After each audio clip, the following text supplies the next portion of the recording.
Halo, selamat datang kembali di channel United Identity, channelnya fans Manchester United yang selalu berpikir logis dan sistematis. Oke, terima kasih.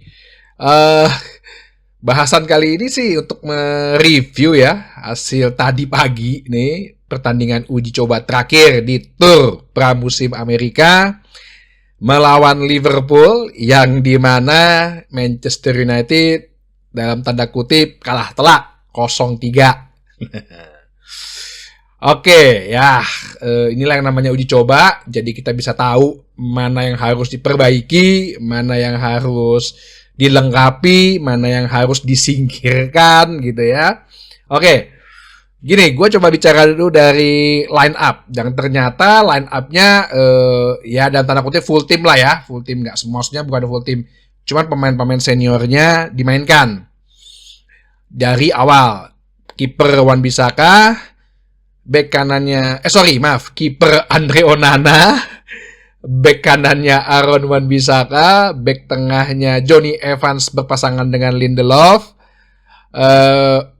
back kirinya Harry Amas, terus Casemiro double pivot dengan Collier ya, terus sayap kanannya Amad Diallo, Mason Mount nomor 10, Rashford di kiri dan kembali Sancho menjadi false nine. Jadi sebetulnya di babak pertama di awal itu Manchester United secara keseluruhan ya sampai pada ya kalau udah 10-20 menit terakhir sih udah agak kacau memang permainannya.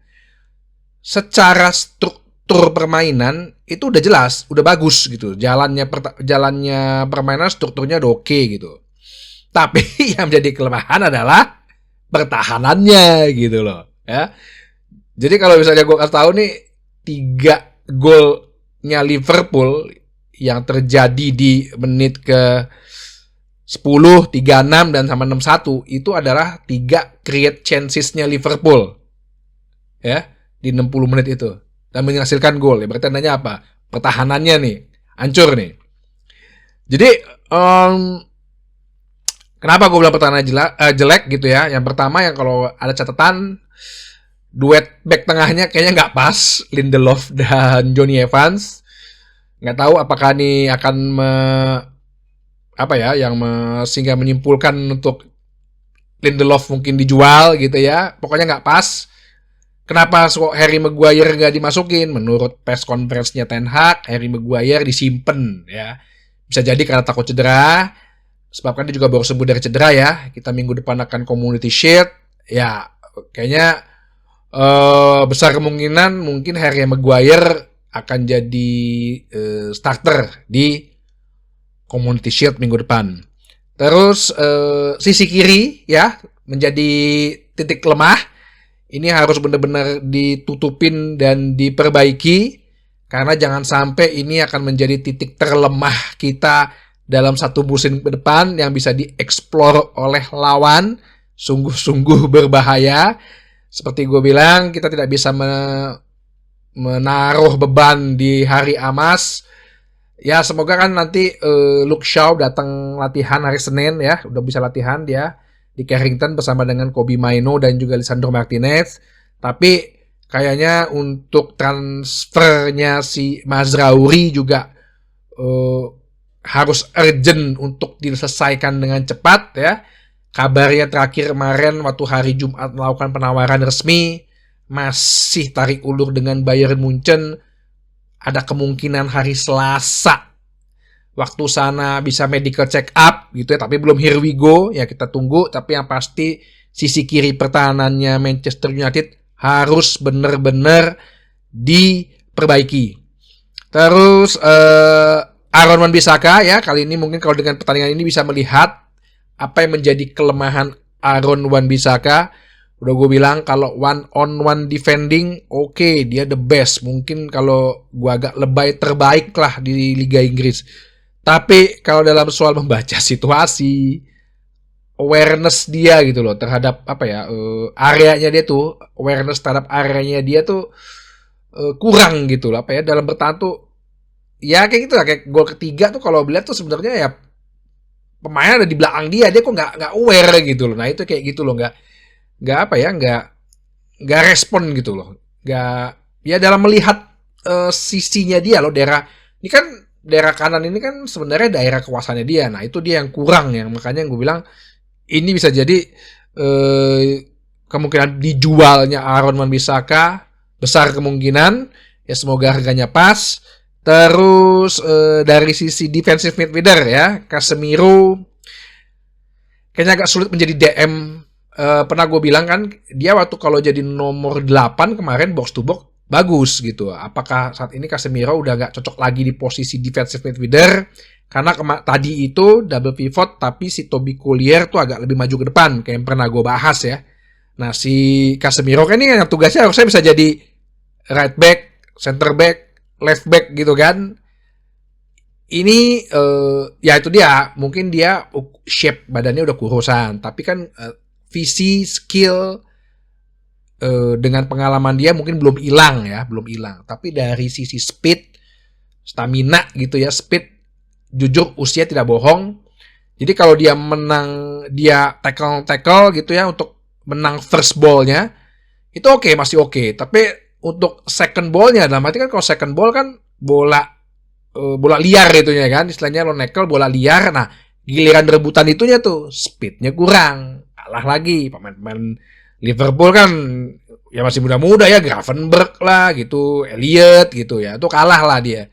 Nah ini yang gue bilang menurut United Identity urgent juga untuk menuntaskan kalau memang benar Manuel Ugarte dan sekalian Sofyan Amrabat, karena kan dua-duanya masih muda. Lu benar bisa lihat juga Sofyan Amrabat untuk second ball-nya juga dia oke. Manuel Ugarte di Uruguay beberapa kali gue lihat dia untuk first ball dan second ball-nya, tacklingnya dan stamina masih kuat kan untuk jadi orang yang ngambil kehilangan bola untuk jadi right back, back kanan, back tengah, back kiri kan tuh berarti dia harus mobile banget tuh. Nah itu gue rasa Ugarte ya sama Amrabat harus diselesaikan gitu loh. Terus jadi ya udah sejak pertandingan itu tadi gue bilang created chances-nya si Liverpool di 3 awal jadi gol.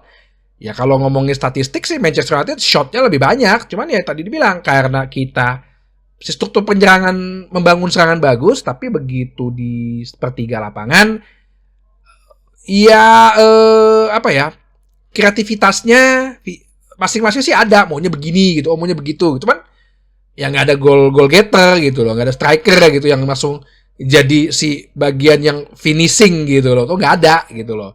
Jadi semua masih pada bingung mau ngasih siapa nih gitu. Kalau nanti Zirze gitu atau Højlund dapat atau Choda Ubi gitu kan bisa tahu nih, oh udah target man kita nih. Nah udah tadi tuh bener-bener bingung gitu, blank gitu, siapa yang mau dikoper, siapa yang mau dikasih gitu.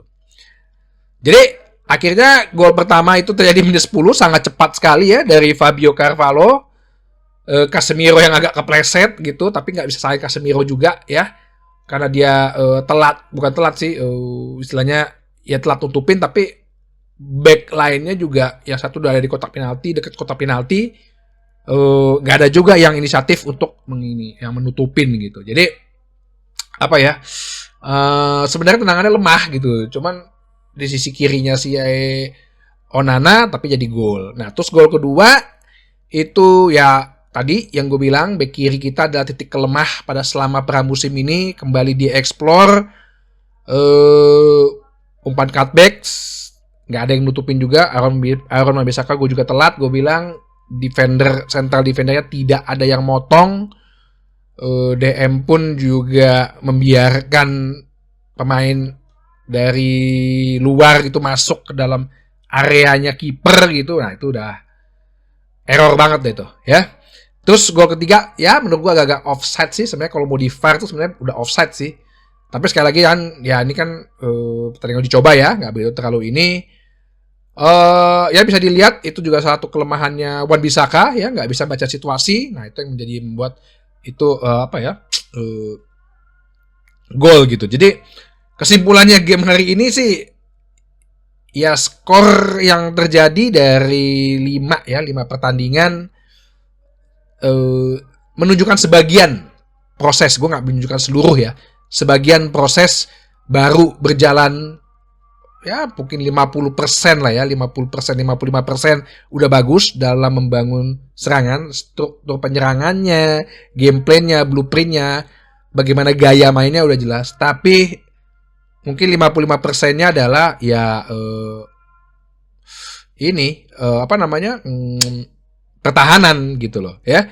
Pertahanan yang menjadi sangat-sangat krusial.